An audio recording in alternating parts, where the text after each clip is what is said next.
Welcome to Luca and Miguel. Enjoy the video. You begin by ensuring VN is updated and permissions are granted. This avoids capture errors.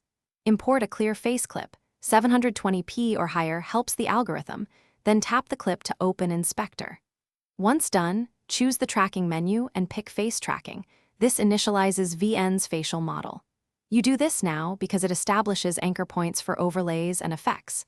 Make sure to set a frame range if you only need part of the clip, which saves processing time and keeps results accurate. Once tracking is applied, inspect the key points: eyes, nose, mouth, these anchor overlays.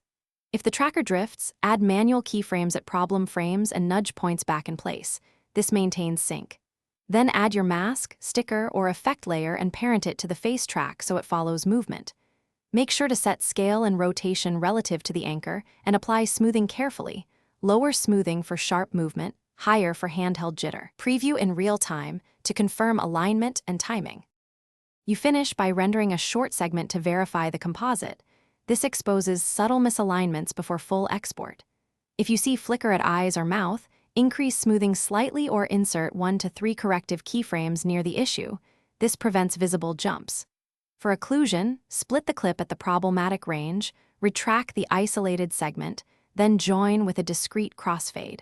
Finally, export with H.264 at 1080p and 812 Mbps. Thanks for watching and please subscribe. It's the best investment you'll ever make.